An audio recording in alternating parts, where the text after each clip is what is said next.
Nobody in that shop was laughing anymore. The woman bent over the open hood of the 1958. Bentley was the same one they'd been stepping around all week. The night cleaner, the one with the mop bucket and the eyes that never came up off the floor. Her name was Miriam Vaya, 31 years old, dark hair falling loose out of its band, and there was engine grease all the way up the sleeves of a cleaning uniform she'd be paying for out of her own pocket. Her hands didn't shake. They moved the way a surgeon's hands move. Every certified technician in that building had spent 22 months on that car, and now they'd dropped their arms and leaned in, and two of them had their phones out because nobody back home was going to believe this. And standing at the front bumper, close enough to touch the grill, was Augustin Delacroix, 34 years old. Charcoal suit, a thin scar riding the line of his jaw. The kind of man who ran half the shipping on the Gulf Coast and never once had to raise his voice to do it. The kind of man people in New Orleans got quiet around without knowing exactly why. He had both hands up on his head. His mouth was open. In 11 years, not one person alive had seen Augustin Delacroix look like that. Beside him stood an old man in a worn, dark coat, 73 years old, white hair, one hand resting on a cane, and the little finger of the other missing its last joint.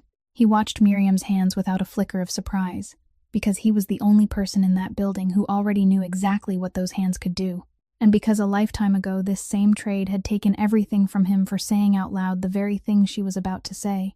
And somewhere back in the crowd, Halloran Pike was going pale by the second, because earlier that morning he'd taken the dust cloth out of that woman's hand and thrown it on the floor in front of everybody, and told her she was hired to clean, not to think. $3.1 million, 22 months. 5 of the best restoration houses on 2 continents. And a woman nobody had bothered to look at was standing in the middle of that shop with her hands inside the engine. If this story moves you, hit that like button. It really does help us reach more people. Share it with somebody who's ever been looked straight through. And subscribe, because we tell one of these every single week. Now let's go back to the start of that morning, back to the moment a cleaning cloth hit the floor, and find out how she ended up under that hood. That morning began like every other morning inside Pike and Ashworth Motor Works, with the smell of glass cleaning solvent, the scent of new rubber, and the cold white light from rows of ceiling fixtures spilling down across a polished concrete floor, so glossy that a person could see their own reflection in it. Miriam Valley had finished the night shift, while the sky was still dark, but that day the supervisor told her to stay another 2 hours, because the showroom area had to be spotless before the owner's guests arrived. She didn't ask who the guests were. She never asked. She simply picked up her cleaning cloth, walked along the row of cars, and when she came near the moss-green Bentley sitting in the middle of the workshop with its hood raised, she paused for exactly one beat, only one, to wipe away the thin layer of dust along the edge of the front fender. Her hand hadn't even finished following the curve when someone seized her wrist. Halloran Pike tore the cloth from her hand and threw it onto the concrete floor. The sound of fabric landing on the hard surface was almost nothing, and yet everyone in the workshop heard it. He didn't shout. Men like Halloran Pike didn't need to shout. He adjusted his cuff, smiled the way people smile when explaining something obvious to a slow child, and said that she had been hired to clean floors, not to touch things beyond her reach, and that if she couldn't tell the difference between the two, then perhaps her company ought to send someone else. The entire workshop laughed. Not one person was left out. From the young mechanics standing near the rolling door to the older men holding coffee cups beside the machine bench, they all laughed, the brief, easy laughter of men who had seen this happen before and knew with complete certainty that nothing would come of it. Her night shift supervisor, a kind man with 2 children to support and a mortgage to pay, hurried over and tightened his hand around her arm. He didn't look at Halloran Pike. He only leaned close to her ear and whispered so softly that no one but the 2 of them could hear. Please don't say anything. Our contract comes up for renewal this season." Miriam said nothing. She lowered her head. She picked up the cleaning cloth, folded it into quarters the way she always did, brushed the dust from its edge, and stood upright again. But her eyes never left the open engine bay. No one in the workshop noticed that, because no one in that building had truly noticed Miriam Vallée in a very long time. It had taken her 2 years to reach that state. And during those 2 years, she had learned something no school could teach, that if you wanted to survive in a place where people didn't want you, you had to learn how to occupy as little space in the air as possible. She walked close to the walls, always close to the walls, even when the corridor was wide and empty and no one was coming the other way. She cleaned the offices at the hour when the chairs had gone completely cold and the automatic heating system had shut itself off, the hour when the building held nothing but the hum of the cooling units and the sound of her cartwheels rolling across the floor. She went around any passage where people were standing, instead of walking straight through the middle. She knew exactly which doors squeaked, and at what angle she had to push them to keep them silent. She never lifted her head when someone passed by, because lifting her head meant inviting them to look at her, and every time someone looked at her, she paid for it in one way or another. There was a private reason for her silence, and it wasn't shyness. In the years after her father died, whenever tension rose inside her chest, the first word of a sentence would catch somewhere between her throat and the tip of her tongue and refuse to come out. At school, they called it a defect. At work, they called it proof. She had tried every method she could find, and in the end she discovered the simplest and most effective one. The answer anyone who had ever been laughed at would find sooner or later.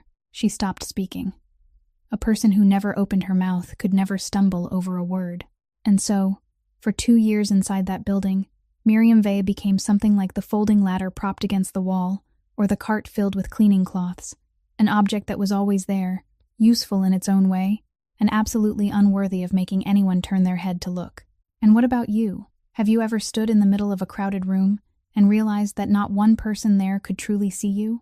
She carried the cleaning cloth back to the changing room at the far end of the rear hallway, where 4 old metal lockers stood under coats of gray paint and a round light bulb that had burned out the season before, and that no one had bothered to replace.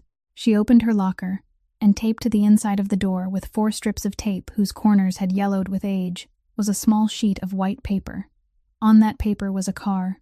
It was nothing more than a horizontal rectangle with 2 circles underneath, one larger than the other, because the tiny hand that had drawn them hadn't yet learned how to keep its lines even, and above it was a curved line that an adult would have to study for a long time before realizing it was meant to be the roof.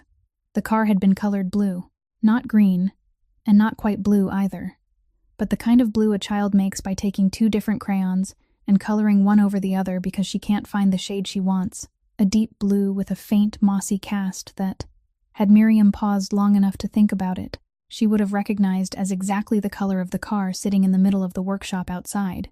But that morning, she didn't think. She only touched one corner of the paper with her fingertip, as she did every day, a gesture so small that no one could have given it a name, and then she closed the locker.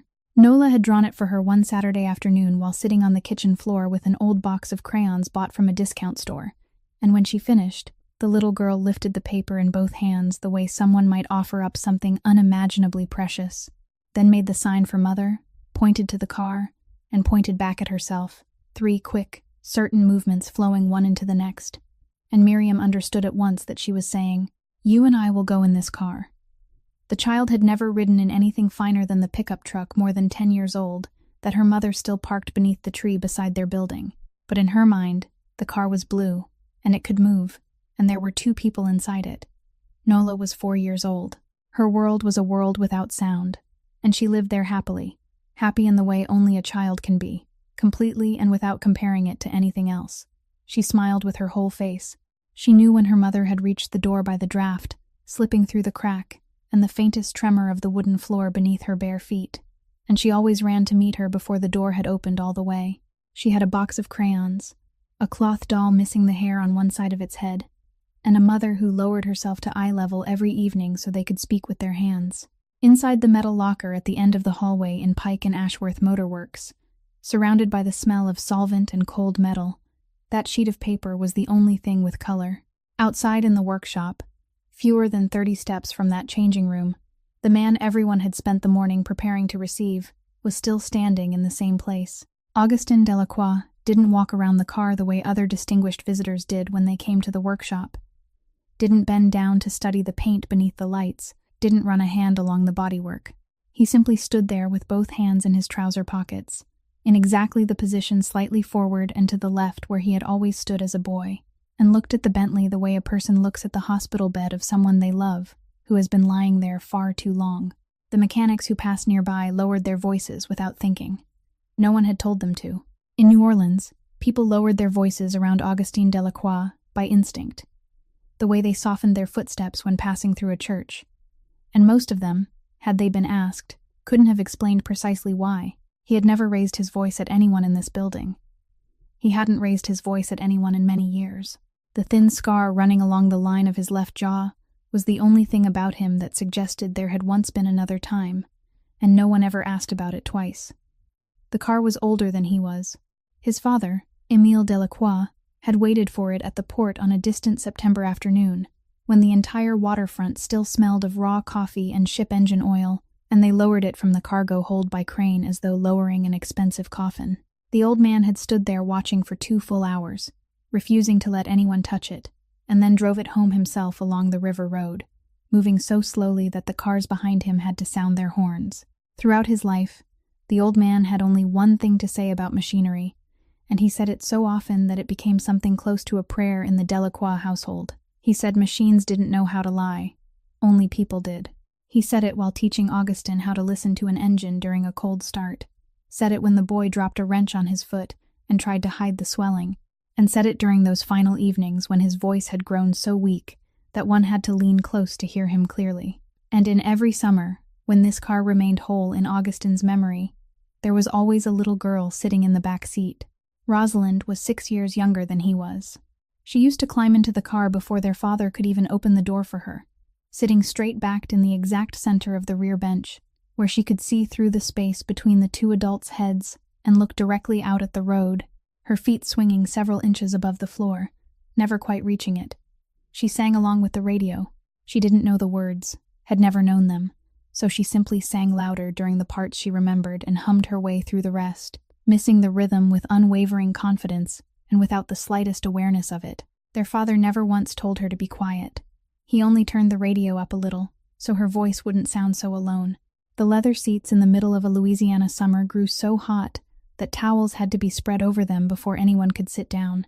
And the smell rising from that leather beneath the sun, the sharp sweetness of it mingled with gasoline and the scent of a child's hair, was something Augustin later realized he could summon whenever he wished, more clearly than the faces of many people who had passed through his life. He had believed he would remember that singing voice forever, but the truth was that the voice was the first thing to fade.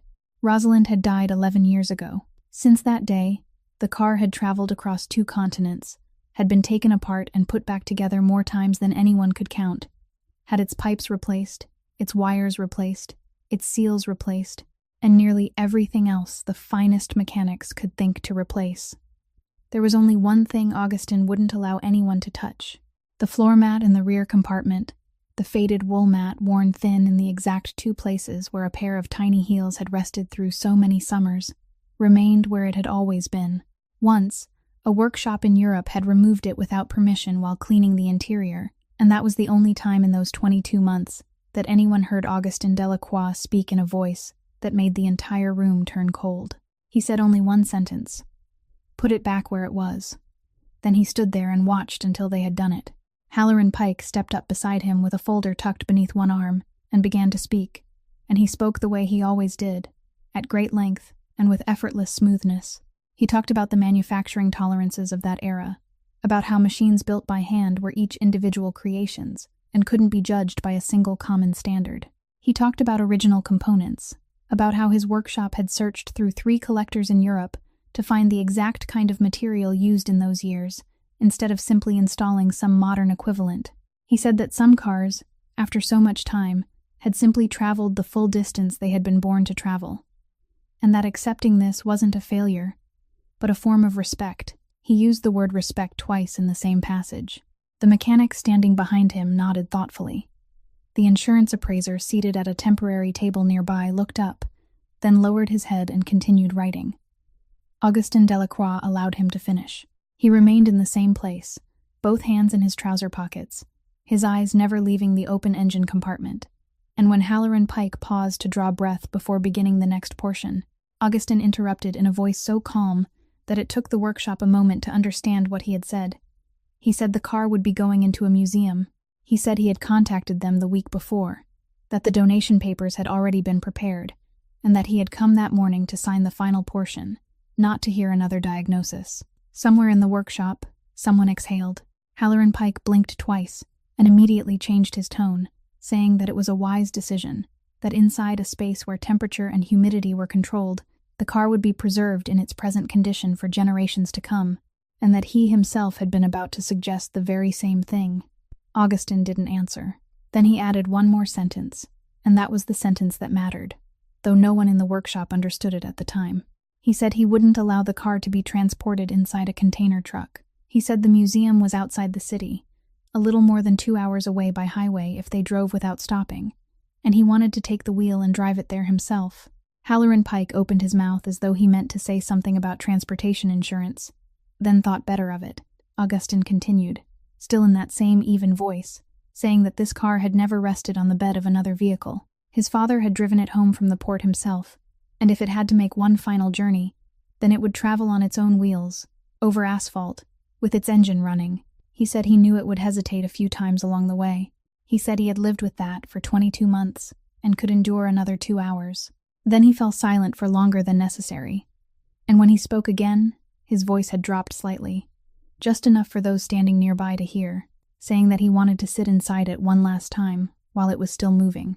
Standing about 2 steps away from him, slightly behind as a man accustomed to remaining behind, Cormac Byrne drew a small leather-bound notebook from his breast pocket.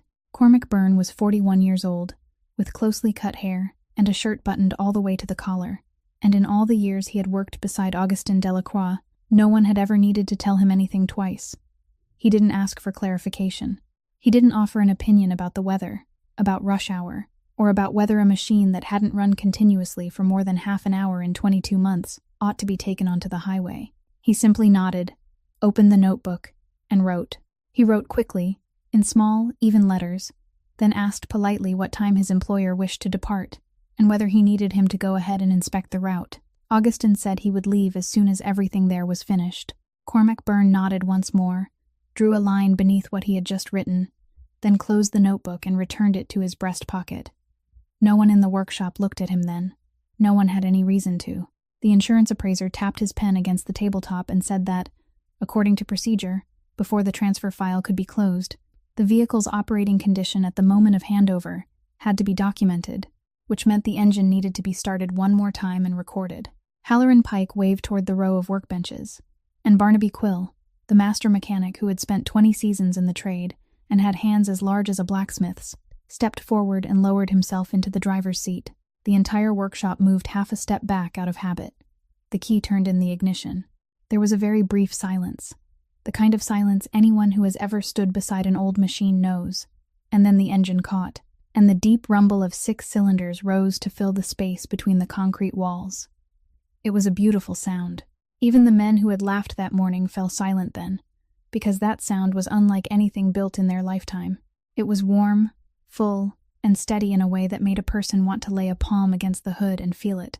At the far end of the workshop, a little more than a dozen steps from the car, Miriam Vallier was cleaning the glass partition between the showroom and the corridor leading to the offices. She had reached the 3rd pane from the bottom. She worked in rows, from left to right, from bottom to top, and she had cleaned that sheet of glass so many times that her hand already knew where the stubborn stains were without her needing to look. By the time the sound of the engine reached her, the wall in the distance had softened it, until it seemed like the sound of machinery carried through water. She kept wiping. Her arm completed 1 circle across the glass, then a second, and somewhere near the middle of the 3rd, something touched her. It didn't enter through her ears. It traveled through the concrete floor, rose through the soles of her shoes, climbed her shins, and stopped in the center of her chest, just beneath the breastbone, at the exact place where, many years ago, her father had pressed a finger and told her that this was where she listened, not with her ears. 1 beat faltered. Only 1. It happened so quickly that if someone had coughed at that exact moment, no one would ever have known it had been there. Miriam's hand stopped. The cleaning cloth remained motionless against the glass, neither moving forward nor falling, and her entire arm froze in that unfinished position, as though someone had pressed pause on a strip of film. She didn't turn her head. She didn't breathe. Her head tilted perhaps half an inch to the left, so slightly that no one could truly have called it a tilt. Several seconds passed. The engine kept running, still smooth, still warm, and Barnaby Quill was telling the appraiser that he had listened to engines all his life, and that this machine was running better than most of the things that had come into the workshop during the past month. Then it came again, The cloth slipped from her hand and fell to the floor for the second time that morning. Miriam turned around. She took 3 steps toward the showroom and stopped, her empty hands hanging at her sides, and she opened her mouth. The first word caught. It caught in the same place where it had always caught in the years after her father died. And in that moment, all 2 years of her silence gathered inside a single syllable that refused to leave her throat. She drew in a breath. Then she began again, more slowly, and her voice traveled the full length of the workshop, thin but clear, cutting through even the sound of the engine. She said, "Please don't take the car on a long drive." Someone laughed first. Then the entire workshop joined in, and this time the laughter was much louder than it had been that morning. Augustin Delacroix raised one hand. He said nothing, didn't turn toward the mechanics, simply lifted his right hand from his trouser pocket and held it at waist level, and within 3 seconds, the laughter died so completely that everyone could hear the ventilation fan overhead. Barnaby Quill shut off the engine. The silence that followed was heavier than the silence before it. Augustin turned and looked toward the woman standing in the middle of the aisle, and he looked at her longer than anyone in that building had looked at her in the past 2 years. Then he asked what she had just said. Miriam lowered her eyes to the floor by instinct, then did something she herself couldn't understand how she managed to do. She looked up. She said the car wasn't failing where everyone was searching. She said the sound wasn't coming from the engine. She said it had been making that sound the entire time. But the missing beat wasn't coming from the place everyone was staring into, and if he intended to drive it continuously on the highway for more than 2 hours, then she was asking him not to do it. She finished the entire sentence without stumbling again. Halloran Pike gave a short laugh, then stepped forward and said that this was, in fact, a good opportunity. His voice was cheerful, almost friendly, the voice of a man who had suddenly seen a very clear path opening before him.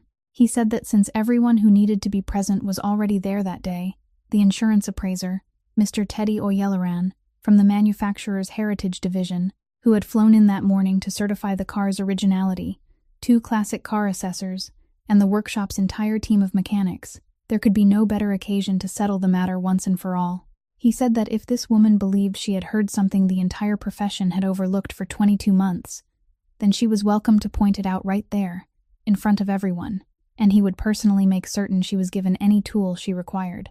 He looked around, gathering the nods of agreement, then added that there was, of course, a time limit, because the museum's transport vehicle was already on the road and would arrive sometime that morning, so they would use whatever time remained, and the moment that vehicle stopped outside the rolling door, the matter would be over.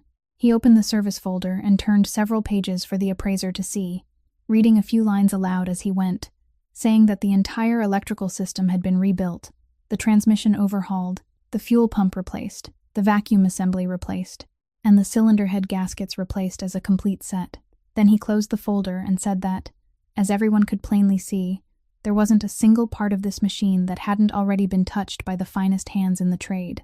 Then he walked past Miriam, and as he passed her, he paused for half a step, inclined his head toward her, and lowered his voice until only she could hear. He said the cleaning contract for this building came up for renewal at the end of the quarter, that her company held 3 other buildings within the same network, and that one telephone call from him would leave all those people searching for somewhere else to work the following month. He told her she ought to think very carefully about what she was placing on the table. Then he continued walking. Miriam remained still. Inside the pocket of her uniform, her telephone vibrated. She had intended not to look, but it vibrated a second time, and she took it out. It was the hospital office. She raised the telephone to her ear, turned her face toward the wall, and the woman on the other end spoke in the gentle voice of someone who had to deliver this message many times each day, saying that Nola Valley's file had received full medical approval, that only the financial portion remained, and that this year's funding window would close at the end of the week. The woman said that if everything was completed in time, that door would open for the child as early as the fall, but if it wasn't, they would have to wait for the next review period, and no one yet knew when that would be. Miriam said thank you. She ended the call. She stood facing the wall for several more seconds, one hand still gripping the telephone inside her uniform pocket, and in her mind at that moment there was no car, no Halloran Pike, no one else in the workshop at all. In her mind there was only a sheet of paper taped inside a metal locker 30 steps away, with a blue car and 2 uneven circles beneath it. Then she turned around. She walked straight down the center of the aisle instead of going around. and she raised her head. She told Halloran Pike that she needed an analog vacuum gauge, a wooden mechanic's stethoscope, and every light and ventilation fan in the workshop turned off. She stated all 3 requests without stumbling over a single word. To understand why a woman who cleaned floors knew that she needed exactly those 3 things, and nothing else, one had to go back to a machine shop built from corrugated metal in New Bedford, Massachusetts, where winter sea winds cut through the gaps in the doors and chilled a person to the bone, and where in summer the smell of fish mixed with oil and hung so heavily in the air that it seemed thick enough to slice. Her father repaired engines for fishing boats, not the beautiful kind that rested beneath polished hoods, but diesel machines as large as wardrobes, crusted with sea salt, and patched again and again by men who couldn't afford to buy new ones. Miriam had been sitting on an empty oil drum in the corner of that workshop since she was so small she had to climb to reach the top. Her father had a game. He would start 3 engines at once, lining them up side by side on wooden platforms, then cover his daughter's eyes with his old scarf and tell her to point to the one that was sick. The first time, she guessed. The second time, she guessed again. But sometime during one summer, she began pointing to the right one, and then she was right almost every time, and her father stopped laughing and began looking at his daughter in a different way. He told her that machines always made a sound before they failed, that no machine ever died without warning, and that the problem was simply that no one was willing to stand still long enough to listen. He told her that people lied, but machines didn't know how, so if she ever wanted to know the truth about something, she should place her hand upon it and remain silent. He pressed his thumb into the center of her chest and told her that this was where she listened. In the fall of the year, she turned 19. A boiler aboard a vessel docked at the harbor hadn't cried out loudly enough. Or perhaps it had cried out and no one had been standing close enough to hear it that day. They came to the house with the news near noon. From that day forward, Miriam Vallée could never speak the first word of a sentence smoothly whenever she was afraid. Her mother held on for 2 more winters. She didn't speak much about what had happened. She simply seemed to grow smaller with each passing day, and by the time the doctors discovered what was growing inside her, it had gone too far for anything to be done. Miriam left technical school halfway through her 2nd year. She didn't think of it as a decision. She simply stopped returning to class because she worked mornings at the packing plant, afternoons at the diner, and spent her evenings beside her mother's bed. By the time her mother was gone, the deadline for the next semester's tuition had passed and Miriam's name had been crossed from the enrollment list. The man she married several years later walked out of their apartment on a February night, carrying a gym bag and every dollar from the kitchen drawer. After learning that she was pregnant, she didn't go looking for him, and he never came back. From then on, she worked 2 shifts a day, mornings at a warehouse and nights for a cleaning company, and she slept during the 4 hours wedged between them. Then came the autumn, when someone sat across from her in a room filled with white light and explained that her daughter's world was a world without sound, that the little girl was otherwise perfectly healthy and would grow up like any other child, only she would grow up inside silence. That night, Miriam sat in her old pickup beneath the tree beside the building at 2 o'clock in the morning, with the overhead light turned off and her daughter asleep in the apartment on the 3rd floor. She opened her telephone. The screen was cracked along a diagonal line running from the upper left corner almost to the center, and whenever the light came on, the fracture divided the image into 2 uneven halves. She found a video teaching sign language to beginners. She didn't begin with the alphabet. She dragged the progress bar forward until she found the exact 3 words she wanted. Right hand against the chest, then point to herself, then point forward. She followed the movements, and her hand was wrong. She rewound the video. She tried again, and this time her finger landed in the wrong place. She rewound it once more. Inside that dark truck, a woman in her 20s, who had just finished working 16 hours, sat practicing the 3 simplest movements of a language she had never known existed, repeating them until her hand could complete all 3 without looking at the screen, repeating them until her fingers knew the path by heart, just as her hand would later know every pane of glass in the workshop. Then she collapsed against the steering wheel and cried, and the following morning, when the little girl opened her eyes, the first thing she saw was her mother's 2 hands telling her, "I love you." Several years later, after mother and daughter had moved down to New Orleans because the rent was cheaper there, and a center was willing to care for children by the hour during night shifts, Miriam developed the habit of riding her bicycle home along the longer route beside Bayou St. John instead of taking the main road. The detour added about 15 minutes, but it was quiet. And at that hour after the night shift ended, when the sky was no longer completely dark, but morning hadn't fully arrived, the water lay flat as a sheet of gray glass, and the air was so still that every sound could travel a very long way. On one such morning, as she rode past a row of low corrugated metal workshops with their backs turned toward the canal, she heard an engine running inside a building whose rolling door had been raised about 1.5 feet. She pedaled another 10 turns before squeezing the brakes. She remained seated on the bicycle for a long moment, her head tilted, then leaned the bicycle against a utility pole and walked back. She knocked on the door. The man who opened it was a tall, gaunt old man with snow-white hair sticking up behind his neck, wearing mechanic's overalls marked with oil stains that had become a permanent part of the fabric, and he looked at her with the expression of someone who had been disturbed before breakfast. She told him his engine was firing too early.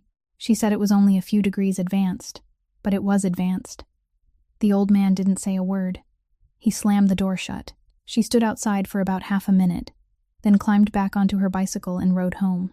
What she didn't see was that after closing the door, the old man stood motionless inside the workshop for a while, then shut off the engine, picked up a flashlight, and crawled underneath to inspect it. She was right. The next morning, she passed the workshop again. The rolling door was still raised about 1.5 feet.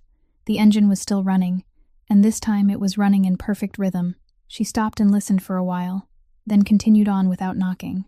The morning after that, she stopped her bicycle, leaned it against the utility pole, and sat down on the concrete step outside the workshop. She didn't knock. She simply sat there until it was time to go and pick up her daughter, and then she left. She returned every night. Some mornings the rain came down, the kind of swamp country downpour that struck hard for 10 minutes and then vanished, and she would sit beneath the corrugated metal awning while the water drummed above her head. Some mornings the old man walked in and out directly in front of her, without looking at her even once. Then one morning, he pushed open the door, stood with one hand braced against the frame, looked down at her sitting on the step, and said that he didn't teach people who wanted to learn, he taught people who refused to go home. His name was Ambrose Abernathy. He repaired fishing boat engines for small change, lived alone in the room behind the workshop, and the little finger of his right hand was missing one joint from some time no one ever asked about. He didn't teach the way people usually taught. For many weeks, he wouldn't allow her to hold a single tool. He made her sit on a stool beside the engine platform and listen, only listen, from one machine to the next, until she could tell the sound of an engine when it was cold from the sound of that same engine after it had warmed, until she could distinguish an engine running correctly from an engine that was running correctly but soon wouldn't be. He spoke little, and what he did say often came at strange moments, while tightening a bolt or pouring coffee. He told stories from his old trade in whatever order memory gave them to him, about the year an entire workshop in England had to wait 3 weeks for a ship carrying parts that was stranded at sea, about a moss-green Bentley he had once worked on when he was still very young, a car ordered by a man from New Orleans who had traveled there in person, about the time he burned his wrist on a hot pipe he had believed was already cool. He never told any story from beginning to end, and she never asked him to. One morning, when she said she could hear something but wasn't certain, he pointed toward the running engine and told her that machines didn't know how to lie.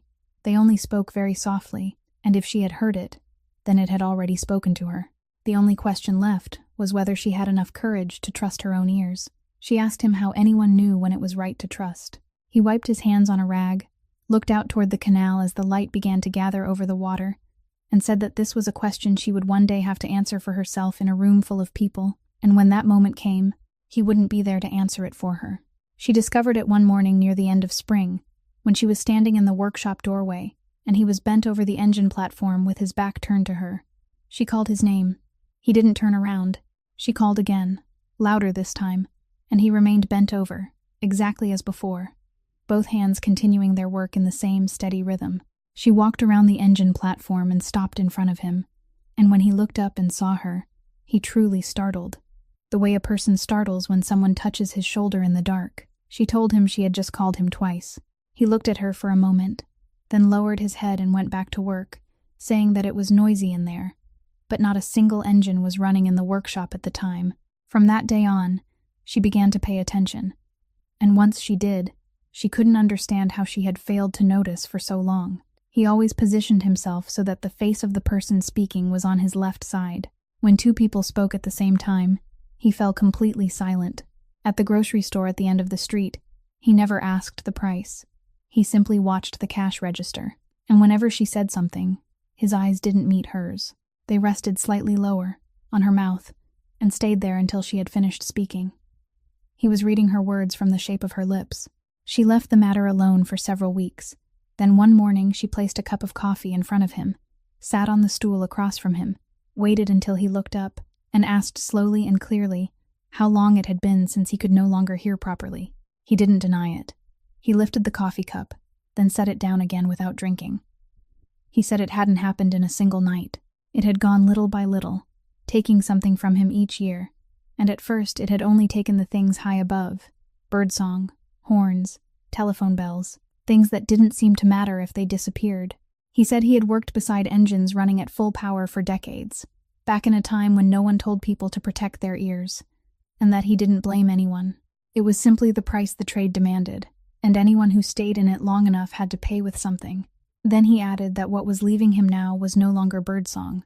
He said he could still hear an engine, could still hear it loudly and clearly, but the quietest part of it, the part beneath the roar, the part he had spent his entire life searching for, had begun to fade around the edges. He said there were mornings when he placed his hand against an engine casing and knew with certainty that something was happening inside, yet he could no longer tell exactly where it was.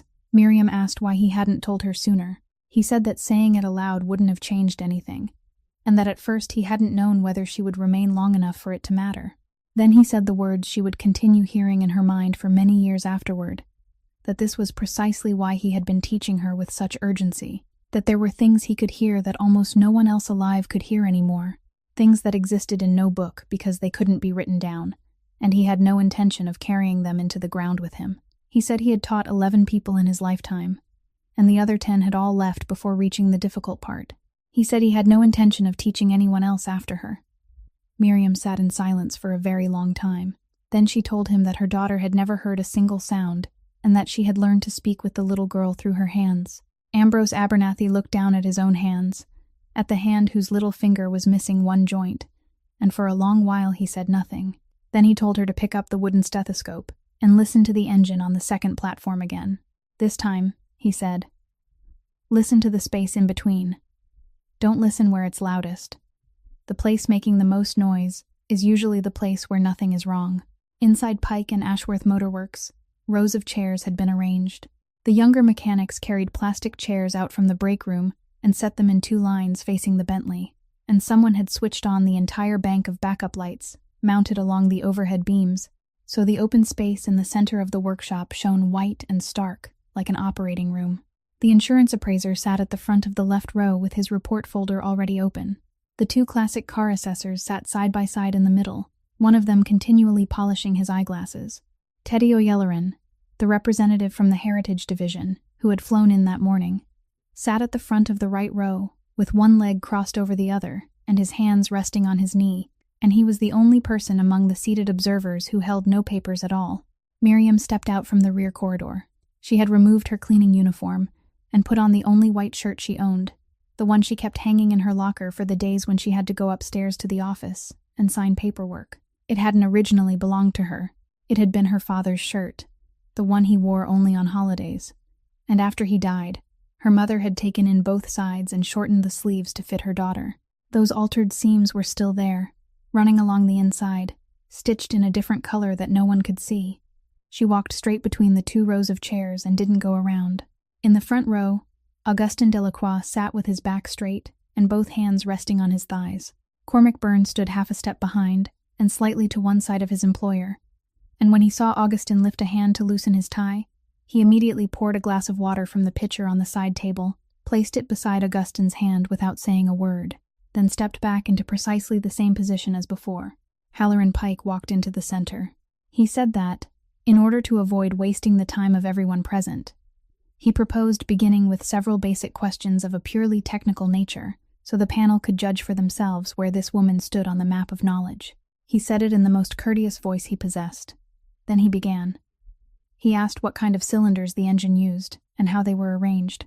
She answered that it was an inline 6-cylinder engine, with a cast iron block, an aluminum cylinder head, overhead intake valves, and exhaust valves positioned along the side. He asked for the firing order. She recited the firing order slowly, without stumbling. He asked how fuel entered the engine. She said through 2 horizontal carburetors, then added that the balance between them was the first thing to drift when the car sat unused for a long period. He asked about the cylinder head tightening sequence. She said it had to be tightened from the center outward in 3 stages, with the final tightening done cold after the engine had been brought up to temperature and allowed to cool completely, and that if the final stage was skipped, the gasket would begin making noise after several months rather than immediately. He asked how one could distinguish valve clearance tapping from connecting rod bearing knock. She said valve tapping remains even and softens as the engine warms, while the other sound changes under load and grew heavier with acceleration, and that if adding oil quieted it for a little while, no one should feel relieved, because that was a bad sign rather than a good one. Halloran Pike changed his tone. He began asking more quickly, moving into questions that most people would normally need a reference book to answer. Questions about the gasket materials used in that period, how to recognize a component that had been replaced with a later production part, and why a hand-built engine couldn't be judged by a universal standard. She answered every one of them.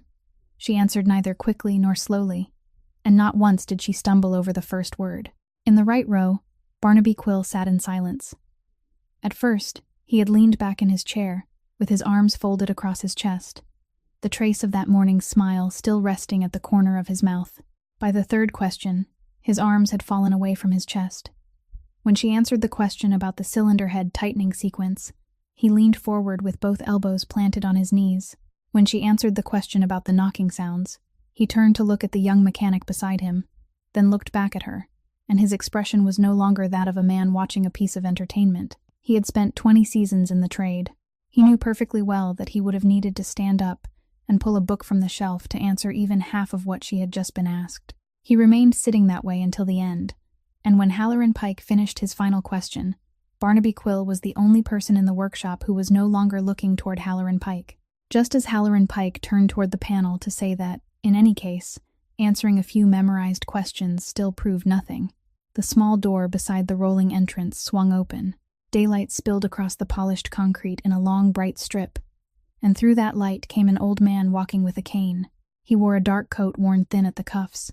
His white hair stood up at the back of his neck, and he moved slowly, placing the cane down before every step, and only then bringing his foot forward. No one in the workshop knew who he was. Someone was about to ask when Teddy O'Yelleran sprang from his chair. He rose so quickly that the plastic chair behind him tipped backward onto the floor, and no one bothered to set it upright. He called out the name of the man who had just entered, both his first name and his last, then added in the voice of someone hearing aloud a name he had once encountered in books during his school years, that this was the man who had written the chapter on vacuum systems and power assistance in the technical handbook. An entire generation of mechanics in the profession had been required to memorize, the very chapter that remained unchanged in the manufacturer's training materials to this day. The 2 classic car assessors turned and looked at one another. One of them murmured something under his breath, then stopped. Barnaby Quill rose from his chair without even realizing he had done so. Ambrose Abernathy walked the full length of the workshop, slowly and steadily, without looking at anyone. He came to where Miriam stood beside the Bentley and placed his free hand on her shoulder, the hand whose little finger was missing one joint. He said he had come to bear witness.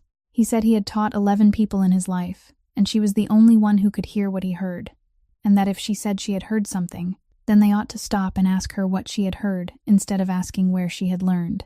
Halloran Pike opened his mouth to object to the impartiality of a witness invited by the very person under examination. But before he could finish the sentence, Ambrose turned toward the car, and he stopped completely still. The cane remained planted against the floor, but the hand resting on its handle began to tremble. It trembled very slightly, the tremor of old age or of something else, and he made no attempt to hide it. He released Miriam's shoulder and took 2 steps forward, bent down to study the front of the car, then moved around to the left, to the exact position slightly forward, and to the left, where Augustin Delacroix had stood all morning. He reached out his hand but didn't touch it. Slowly, almost as though speaking only to himself, he said that he knew this car. The entire workshop fell silent. He continued, saying that the bodywork hadn't been mass-produced, that it had been built to order, and that he remembered the trim running along the edge of the door, because the entire workshop had been forced to remake it twice. He said he had put his hands inside this machine when he was still very young, on the other side of the ocean, in a workshop where the winters cut through the skin, and that it had belonged to a customer who had traveled there in person to place the order, a man from New Orleans. Then he turned toward the front row and spoke the family name. He said he still remembered it, because no one in the workshop back then had been able to pronounce it correctly. In the front row, Augustin Delacroix didn't move. The glass of water Cormac Byrne had poured remained untouched beside his hand. Then he stood, very slowly, and said in a voice gone suddenly hoarse that the man had been his father. He spoke his father's name. Ambrose Abernathy looked at him for a long moment, then nodded once and said that the old gentleman had remained inside the workshop for that entire afternoon, refusing to allow anyone to touch the car, and that after all those years, he still remembered it. Halloran Pike recovered his voice and said that in that case, they should proceed, because this workshop possessed the most advanced equipment anywhere along the Gulf Coast, and he motioned for a young mechanic to wheel over the diagnostic machine. It was a gleaming gray metal box mounted on 4 wheels, with a touchscreen and a bundle of sensor cables neatly coiled inside a drawer on the side, and Halloran Pike announced its value aloud, slowly, so everyone could hear. Miriam looked at the machine for about 2 seconds and said she didn't need it. Somewhere in the workshop, someone cleared his throat. She said she needed 3 things. She needed an analog vacuum gauge, the kind with a round face and a real moving needle, not a digital display. She needed a wooden mechanic's stethoscope, and if the workshop no longer had one, she had brought her own inside a cloth bag. And she needed every light along the overhead beams and every ventilation fan in the workshop turned off. The entire room laughed. This time the laughter spread into both rows of chairs, with people turning to whisper to those beside them, and one of the 2 classic car assessors removed his glasses, polished them, and shook his head. Halloran Pike lifted both hands toward the ceiling, then let them fall, saying that he wasn't sure whether they were conducting a technical examination or holding a séance. Miriam stood still and allowed the laughter to pass over her. Then she said the ventilation fans operated within a sound range almost identical to the one she needed to hear, and the ballasts in the overhead lights made noise. She said she needed to listen. She said only those 4 words and offered no further explanation. Augustin Delacroix turned toward Halloran Pike and said, "Turn them off." No one laughed again. It took some time to find an old analog vacuum gauge, and in the end, Barnaby Quill was the one who retrieved it, pulling it from the bottom drawer of an old tool cabinet at the far end of the workshop, wiping the dust from the glass with his sleeve, then placing it into her hands himself without saying a word. The lights along the overhead beams went dark. The ventilation fans stopped. The workshop sank into the dim daylight filtering through the frosted windows high above, and the silence that rushed in after the fans died was so complete that several people in the rows of chairs had to swallow. Miriam connected the gauge to the vacuum line from the intake manifold, tightened it by hand, checked the connection by giving it a gentle pull, then stepped back and asked them to start the engine. Barnaby Quill turned the key. The engine caught. The needle jumped, then settled at 1 mark and remained there. No one spoke during the first minute. By the 3rd minute, someone shifted in his chair. By the 5th, the insurance appraiser had begun taking notes, not about the car, but about the time. The needle remained still. It was absolutely motionless, without the smallest twitch or tremor, flat and steady as a ruled line, and with every passing minute, that stillness seemed to speak a little more loudly, saying that the woman was wrong. A young mechanic took out his telephone to check the time, then put it away again. One of the classic car assessors stood, went outside for a cigarette, then returned. Halloran Pike lowered himself into the nearest plastic chair, crossed one leg over the other, and rested his chin against his hand in the manner of someone determined to let the entire room see that he was bored. He checked his wristwatch twice within a single minute. Ambrose Abernathy stood leaning on his cane, his eyes never leaving the gauge. Miriam didn't look at it. She stood bent slightly forward, the wooden stethoscope pressed against the engine casing, one hand resting on the hood, her eyes lowered toward the concrete floor, and she remained that way for so long that some of the people seated in the rows began to feel uncomfortable watching her. The temperature inside the engine compartment rose. The smell of heated metal began to spread through the air. At the 15th minute, Halloran Pike stood, brushed at the legs of his trousers, and opened his mouth to make some declaration. And at that exact moment, the needle trembled. It moved so slightly that it was almost nothing, then dropped by less than 2 marks, remained there for the length of a single breath, and returned to its former position. It happened so quickly that anyone who blinked would have missed it. Halloran Pike missed it. 6 people in the rows of chairs missed it. But Teddy O'Yelloran, who had been sitting silently the entire time without holding a single document, slowly uncrossed his legs and sat upright. Miriam said to shut off the engine.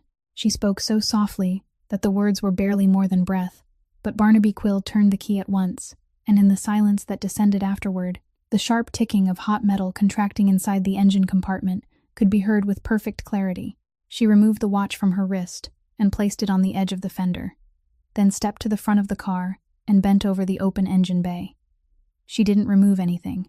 She slid her right hand beneath the coolant pipe and into the narrow space running along the left side of the engine block, a space that anyone who had ever worked on this machine knew could normally be reached only after an entire section above it had been dismantled, and she pushed her arm inside all the way to the elbow. Someone in the second row let out a sound. Her hand was small, her wrist slender, and she turned her palm at an angle so it could slip through the tightest point, moving with the practiced ease of someone who had performed that same motion hundreds of times inside fishing boat engines, far more cramped than this one. Then she began to trace the line. She followed the pipe with her fingertips, slowly, one section at a time, pausing every few inches to press gently against its outer covering before continuing. Her eyes remained fixed on the wall ahead, rather than looking into the engine compartment, because it was dark inside, and because she didn't need to see. The people in the chairs began leaning forward. 2 young mechanics rose and moved behind those seated in the front row. Barnaby Quill left the driver's seat, walked around the front of the car, and stopped about an arm's length from her, his hands hanging at his sides, his eyes fixed on the place where her arm disappeared into the engine bay. Someone in the back took out a telephone and raised it to record. Then a second person did the same, and Augustin Delacroix, who had stood all morning with both hands in his trouser pockets, pulled them free and lifted them to his head. He stood there with his palms pressed against his temples, his mouth slightly open, his eyes never leaving the woman bent over the engine. In 11 years, no living person had ever seen him like that. Miriam's hand stopped. She remained still for the length of 3 breaths. Then her fingers began moving in place, feeling around a single point, completing one circle and then another. She asked for a light. Ambrose Abernathy took the small flashlight from his coat pocket and placed it into her hand himself. She withdrew her arm from the engine compartment, transferred the light to her left hand, then reached inside with both hands, and this time she bent lower, her head nearly touching the edge of the raised hood. She remained there for a long time, long enough for one of the 2 classic car assessors to rise fully from his chair. When she pulled her hands out, there was a black stain across the tips of her index and middle fingers, and she raised them close to her eyes, turning them beneath the daylight filtering through the high windows. Then she did something that left the entire workshop frozen. She brought the 2 fingers to her nose and smelled them. She straightened. Her father's white shirt now bore a streak of oil running from her wrist almost to her elbow, and she didn't bother to look down at it. She said that the diaphragm seal inside that assembly didn't belong to this car. Halloran Pike immediately said that the assembly had been replaced, that it was written in the service record, and that he had read it aloud to everyone in the room less than 2 hours earlier. Miriam said yes. The record stated that it had been replaced, but the part currently inside the car wasn't new, and it wasn't original either. She said it was a reproduction, and whoever had made it had tried to make it look old enough.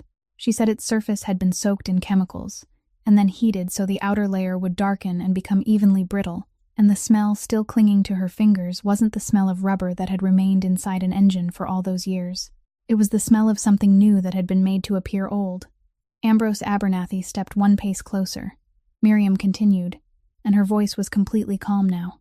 She said the reinforcing fabric inside a diaphragm seal from that period had been woven diagonally, with the threads crossing at an angle, and that near the edge there was always a very faint, recessed mark from the British manufacturer, so faint that it could only be seen when held at an angle beneath a light.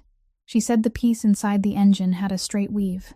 She said it bore no mark. Then she raised her head, looked directly at Halloran Pike, and said that someone had taken this car apart. The sentence fell into the middle of the workshop and remained there. For several seconds, no one said anything. Then Teddy O'Yelloran asked whether she was certain, and she said she was. She repeated it more slowly so everyone in the rows of chairs could hear.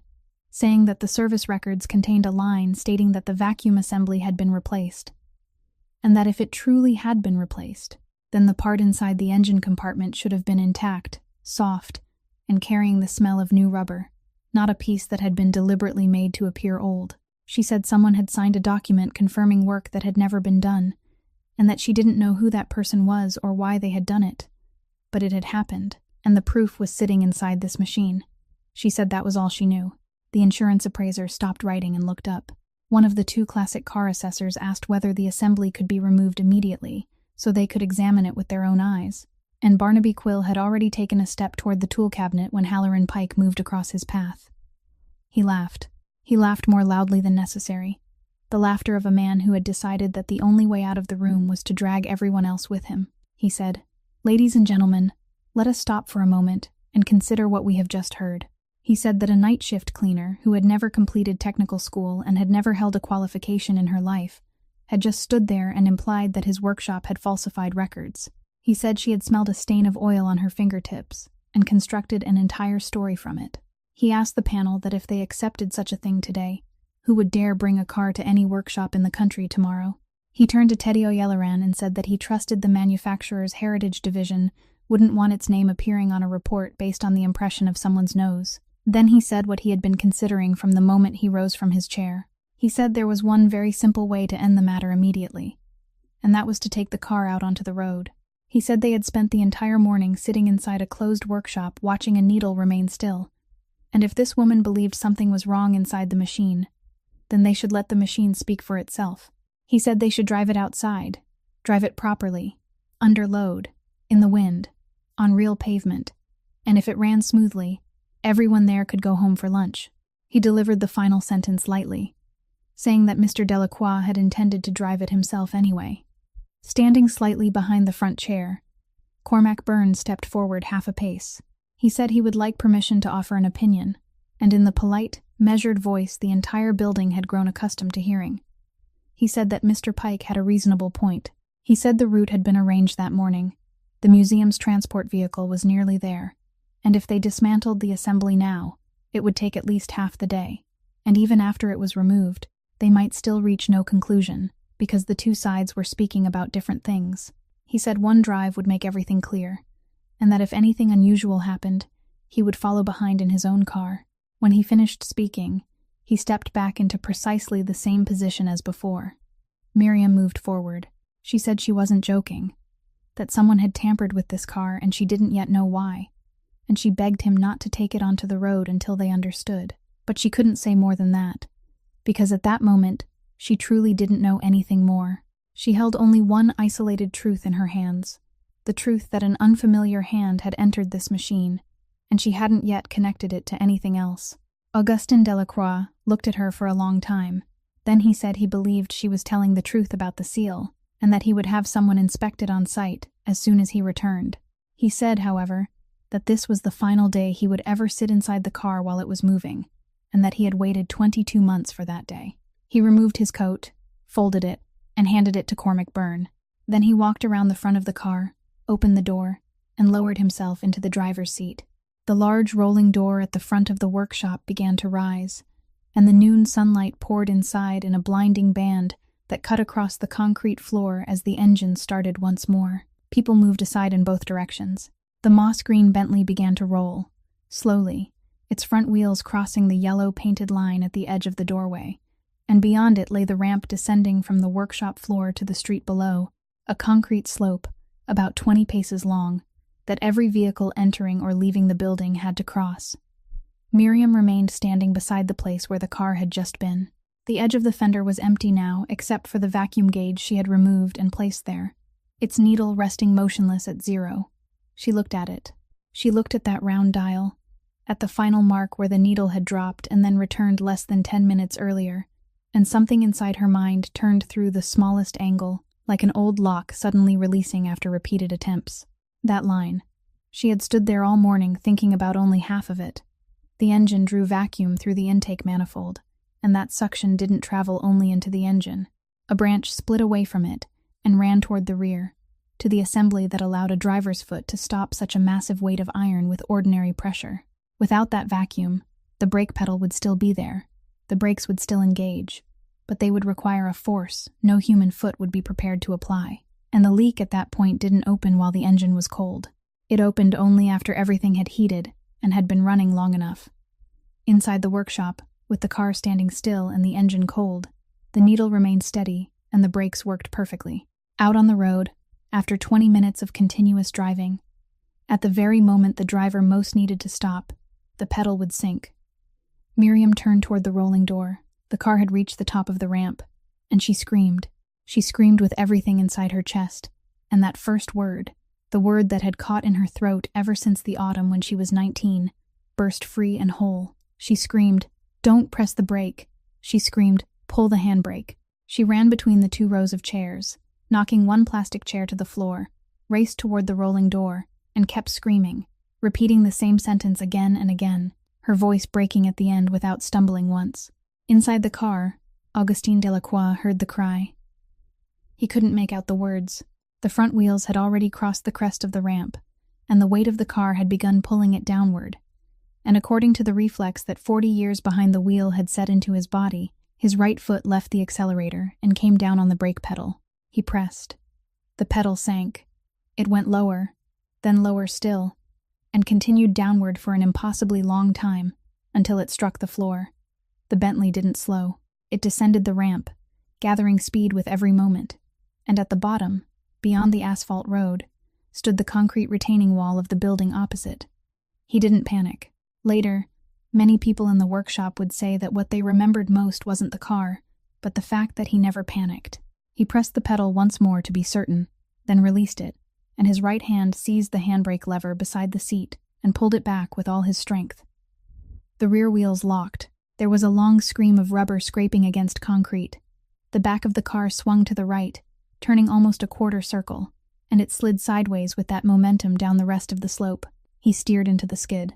The right side of the car swept past the concrete wall with no more space between them than the width of an open door. Then the momentum died, and the car stopped. The engine was still running. There had been no impact. Not a single scratch marked the moss-green paint. Inside the workshop, no one moved. No one ran outside. No one cried out. No one said a word. The entire building stood frozen inside a dense silence, broken only by the sound of the engine idling at the bottom of the ramp. Then the car door opened. Augustin Delacroix stepped out. He stood upright with one hand still resting on the roof, then walked back up the slope, slowly, one step at a time, until he stopped in the middle of the sunlight pouring through the rolling door. He didn't look at Halloran Pike. He didn't look at Cormac Byrne. He looked at the cleaning woman, standing breathless in the center of the workshop. Her father's white shirt stained with oil, a plastic chair lying overturned at her feet, and he looked at her like a man who had just understood that for 22 months, the hesitation in the engine that had driven him nearly mad and kept him from taking the car farther than a few blocks was the very thing that had kept him alive until that morning. The first person to break that silence wasn't Augustin. It was the sound of a wooden cane falling onto the concrete floor. Ambrose Abernathy had collapsed into the nearest plastic chair, both hands resting on his knees, and those hands were trembling violently. He wasn't crying. He simply sat there with his head slightly bowed, the trembling running from his shoulders all the way down to his fingertips, including the little finger missing one joint. Teddy O'Yelleran bent down, picked up the cane, and touched his shoulder. And it took a long time before the old man could raise his head.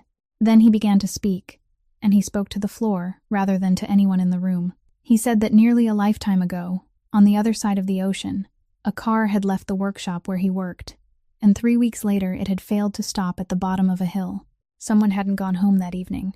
He said he had been sent to investigate, and he had found what he found, and he had written it in his report, that the failure wasn't in the braking mechanism, that the braking mechanism was completely intact, that what had failed was the vacuum feeding it, and that the vacuum disappeared only after the engine became hot, which meant that testing the car cold would produce a perfect result 100 times out of 100.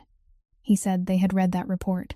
Then they had called him into a room and explained that a conclusion like his would affect thousands of cars already on the road, and that the company needed a name with which to close the case, someone who had installed something incorrectly, an individual mistake, neat and contained, unable to spread any farther. He said that name had been his, He said he had signed the paper because he was young then, and they had told him that if he refused, no one in the profession would ever employ him again. He said that in the end, no one had ever employed him again anyway. He said he had lived all those years under the name of a careless man, and that he had traveled from place to place telling the story to anyone willing to listen. And no one had been willing to listen, until that morning, inside this workshop, when a woman had stood in the middle of the room and shouted the exact thing he had written before he was 30 years old. He said he had waited an entire lifetime to hear someone say those words aloud in a room full of people. No one in the workshop moved. Halloran Pike stood near the wall, his face drained white, both arms hanging at his sides. Then Augustine Delacroix turned to Miriam and asked her only one question. Who? Miriam didn't answer at once. She looked down at the service folder, still lying open on the side table, then said she wasn't an investigator. She was only the woman who cleaned this building. She said there was a row of steel filing cabinets at the far end of the upstairs office, and those cabinets were never locked. And at 4 o'clock in the morning, the only person left in the building was her, along with a fluorescent light flickering in one corner of the ceiling.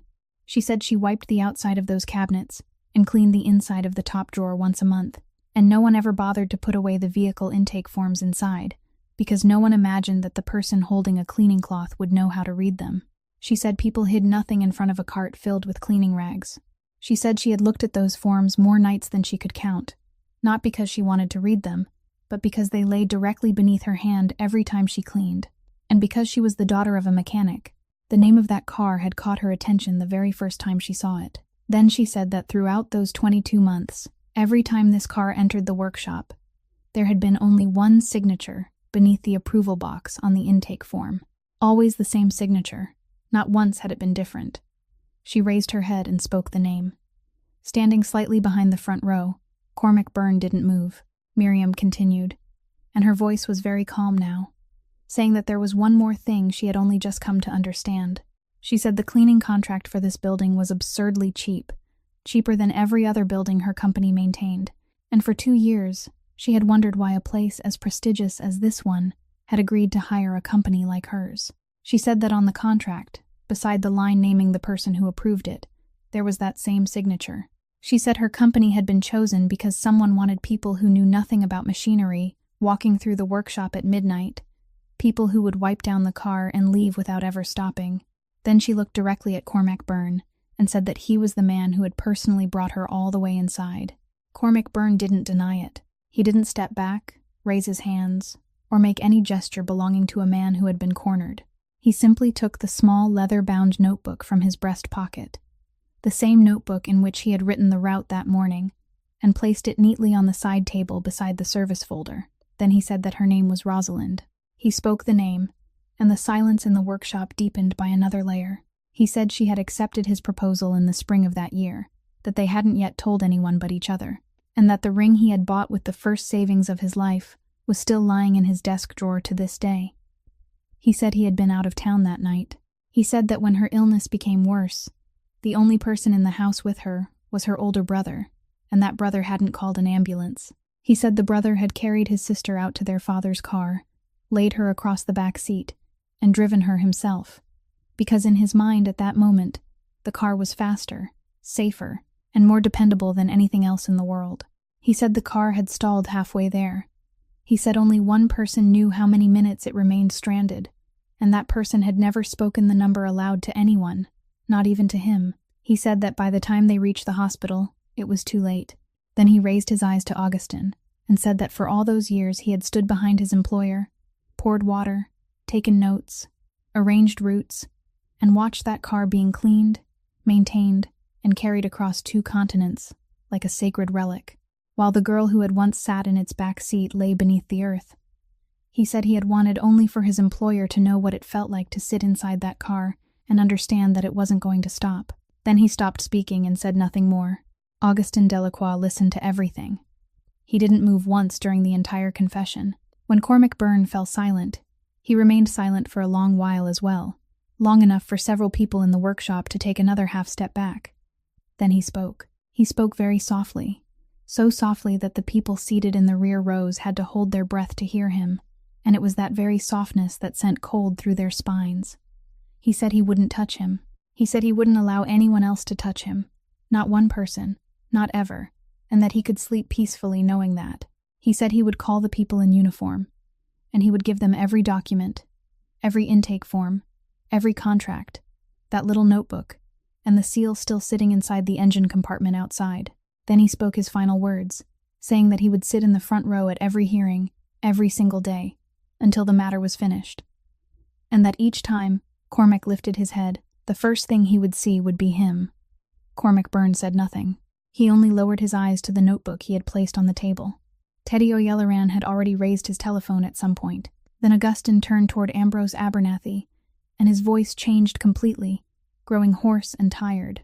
He said that nearly a year earlier, an elderly mechanic in Milan had abandoned the work halfway through and returned every dollar Augustin had paid in advance, without offering a single explanation.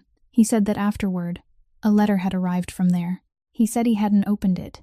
He said he had received too many letters over those 22 months.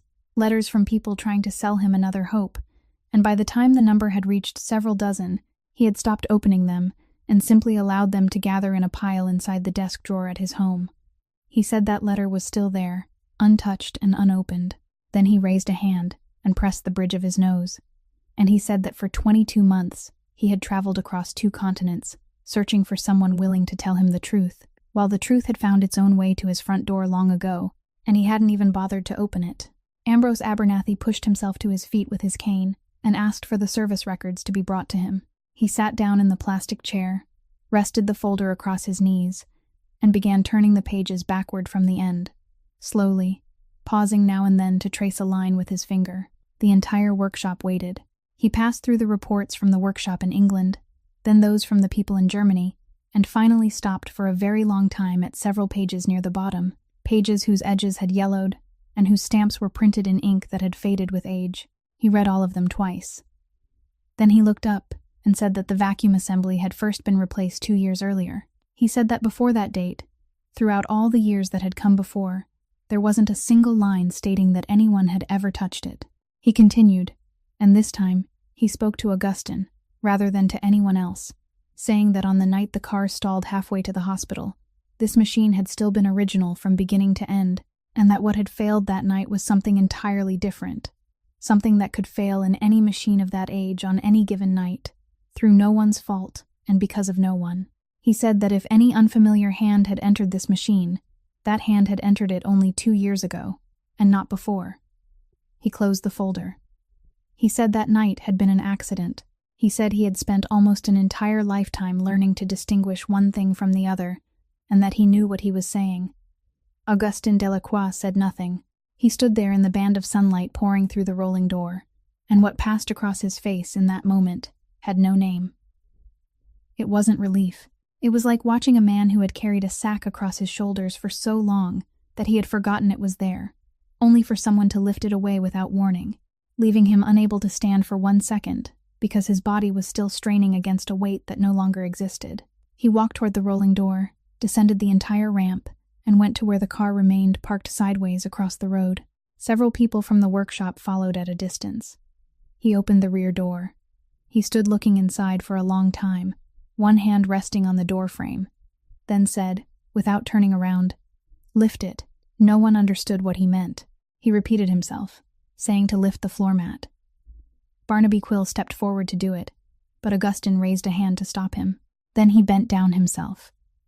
The man whose name made an entire city lower its voice dropped to one knee on the asphalt, reached into the rear compartment, and carefully ran his fingers along the deep, untouched seam where the original leather bench met the lower frame, the one part of the interior he had strictly forbidden anyone to dismantle or reupholster. There, jammed deep inside the narrow metal crevice of the original seat bracket, where no cleaning tool or inspection light had ever penetrated, his fingertips brushed against something small and hard. He worked it free with quiet precision. It was a plated steel hair clip, its paint almost entirely worn away around the spring, with one long strand of hair still caught in it, the kind of clip parents bought in cardboard packs from the neighborhood grocery store. Augustin Delacroix sat down on the edge of the car doorway, bowed his head, and held the clip in the hollow of both hands, the way someone might cradle a baby bird that had fallen from its nest. No one came closer. No one said anything. It had been lying there all those years. no farther than an arm's reach from the driver's seat. And he had crossed 2 continents searching for what had been lost. While the thing he sought had rested beneath a floor mat he had never once dared to lift and look under. That afternoon, after the uniformed officers had left, and the reports had all been signed, Barnaby Quill replaced the seal in less than half an hour. When he tightened the final bolt and started the engine, the needle on the vacuum gauge remained fixed as though nailed in place, and it stayed that way for the entire hour that followed. Augustin Delacroix looked at Miriam and asked whether she had time. She said her daughter would remain at the center until 6 o'clock. He said that would be enough. They drove out onto the road that followed the lakeshore. The road he knew better than any other road in the world because during the past 22 months, it was where the car had betrayed him most often, the stretch with 3 long curves and a gently rising straightaway where the engine had hesitated every single time. It was late afternoon, the lake lay perfectly still, and the sunlight stretched horizontally across the water in a band of copper. He drove the entire stretch. The engine didn't hesitate once. He continued for another circuit, then a third, and on the third, he pulled onto the grassy shoulder, switched off the engine, and sat motionless with both hands still resting on the steering wheel. A very long time passed before he spoke. He said there were mornings when he woke and forgot for the first few seconds, and that those few seconds were the worst part of the day, because afterward he had to remember everything from the beginning, and he had been forced to remember it from the beginning every day for 11 years. He said he wasn't afraid of dying. He said he was afraid of the thought that if he had chosen only slightly differently that day, only slightly, there would now be a woman somewhere in the world living a life of her own. He said people believed grief was the heaviest burden, but it wasn't. The heaviest burden was never being allowed to know for certain, and he had spent an entire decade arguing with someone who was no longer there to argue back. He said he had kept the car because it was the only thing left that remembered. Then he added more quietly that he had also kept it because he needed the car to bear responsibility beside him. Because if he had been the only one carrying it, he couldn't have endured the weight. Miriam sat silently and listened to everything. She didn't comfort him. She didn't say any of the things people usually said to one another at moments like that. Then she spoke about her daughter. She said that when they told her the little girl would grow up in silence, the first thing she thought about was everything her daughter would never have, and she had cried for months over that list. She said it had taken her a long time to understand that the list belonged to her, not to the child. She said her daughter had never lost anything, because she had never possessed it in the first place, and the little girl's world wasn't Miriam's world with something taken away. It was a complete world in its own way. She said the child spoke to her all day long, spoke more than any other child she had ever known, spoke with her hands, with her eyes, and with the way she tugged at Miriam's sleeve 3 times in succession whenever she wanted her mother to look at something.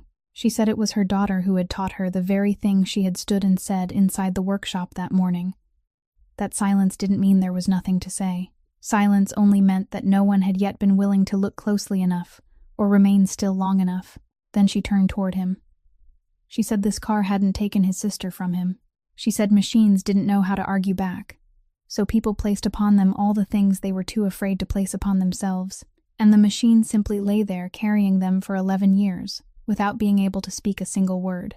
She said the thing beneath the floor mat had waited there all those years, and it had been able to wait because one man had refused to let anyone touch that mat. She said this car wasn't the thing that had stolen Rosalind away. It was the last thing that had managed to preserve a little of her warmth, and it had held on to that warmth through all those years without losing it. Augustin Delacroix lowered his head toward the steering wheel. The man whose name made an entire city lower its voice sat crying inside his father's car beside a lakeside road beneath the copper light of the dying day, and there was no one there to witness it, except a woman who cleaned buildings on the night shift. The Heritage Division's investigation ended before that summer had passed. They didn't have to dig very far to discover that throughout those 22 months, Pike and Ashworth Motor Works had billed for work that had never been performed, and that an unrecorded payment had entered Halloran Pike's private account during the exact week when the vacuum assembly was listed as having been replaced. Every certification he held was revoked. His name was removed from the list of authorized workshops across the country, and the file was turned over to investigators. What people in the trade talked about longest wasn't what he had done, but what he had failed to do. He hadn't constructed some elaborate conspiracy. He had simply taken money not to find the truth, to close his eyes and sign his name, to sell one more hope each time a desperate man walked into his workshop. There are people who are evil, and there are people who merely sell themselves cheaply. And the second kind is far more bitter, because anyone can become one on an ordinary morning without ever making a single grand decision. Teddy Oyalaran came to see Miriam the following week. He told her that his division had a program for people entering the field of heritage restoration, with full tuition and a salary during the apprenticeship, and he said that he had spent that entire morning sitting in those rows of chairs, so he had no need to see her credentials. She asked whether he was certain. He said that in all his years in the profession, he had never met anyone who could hear what she heard, and that if the company allowed her to walk away, the failure would belong to the company, not to her. As for the surgery, Augustin Delacroix paid the entire cost before that year's funding window closed, and when Miriam tried to thank him, he interrupted her. He said it wasn't a gift. He said she had done for him what the finest people on 2 continents had accepted his money for 22 months and still failed to do, and that this was an invoice he had owed her for a long time. He was merely paying it on time. Then he added that if she mentioned the word thank you one more time, he would charge interest. Barnaby Quill came to the workshop beside the bayou one weekend morning. He stood outside the door for a long while before knocking. He said he had spent 20 seasons in the trade, and that morning he had stood only an arm's length from the machine and heard nothing. He said he hadn't come to ask her forgiveness, because he knew he had laughed with the others. He said he had come to ask her to teach him how to listen. Miriam looked toward Ambrose. The old man nodded once. She said Saturday morning at 6 o'clock, and remember to bring coffee for Mr. Abernathy, because he only drank it very strong. More than a year later, a new sign hung on the corrugated metal wall of the workshop whose back faced the canal. It read, Abernathy and Valle, School of Mechanical Listening. Inside, more than a dozen people sat on stools around the engine platforms. There were several mechanics who had lost their jobs, 2 women no workshop had ever agreed to hire, and 2 people who had once worn the uniform of Pike and Ashworth. On the afternoon of the opening class, the moss-green Bentley stood parked in the yard, and Nola stood beside her mother. The little girl was 5.5 years old. When the engine started, she startled, then whipped her head toward the car, her eyes widening, and then she smiled. She burst into laughter, laughing with her entire face, then ran forward and placed both hands against the hood, and laughed even harder. And she remained there with her palms pressed to the green paint, laughing until her mother had to lift her into her arms. Ambrose Abernathy stood several steps away, leaning on his cane. He could no longer hear that engine, but he could see the smile. Then he walked over to Miriam, placed a worn-handled engraving awl into her hand, and told her to open the hood. He pointed to the inside of the panel, to a hidden place near the upper left corner. She used a cloth to wipe away the thick dust gathered there, and beneath it appeared a name carved by hand, the strokes fine and slightly unsteady, engraved in the years when a very young man still believed with complete certainty that he would spend his entire life in the trade. He said his name had remained beneath that hood longer than his working life had lasted. Then he handed her the engraving tool and said it was her turn. Miriam took it. She carved her name beside his, slowly, 1 stroke at a time. And when she finished, she stood upright, turned toward him, and for the first time in all those years, called him by his first name. On the wall behind them, someone had painted a sentence where every new arrival could read it from the doorway. Machines don't know how to lie. They only speak very softly. And perhaps that is also what this story hopes to leave behind, that the worst thing we do to one another isn't causing pain, but deciding beforehand that the other person has nothing worth hearing, that a person's value isn't found in the clothes they wear, in the occupation printed on a pay stub, or in whether they are permitted to raise their head, that somewhere around us, at this very moment, there are people holding brooms, cleaning cloths, and trays of food, carrying within them something the whole world would benefit from, if only it were willing to stop for 30 seconds and ask them one question. If today's story touched you, please subscribe to our channel, press the like button, and share it so that more stories like this can find their way to you each day. We would truly love to know how you feel about Miriam and Mr. Abernathy's story, so please leave a comment below and tell us what you think from the deepest place in your heart. We wish every one of you listening to this story abundant health, a joyful life, and peace in every day ahead. Goodbye for now, and we'll see you again in the next video.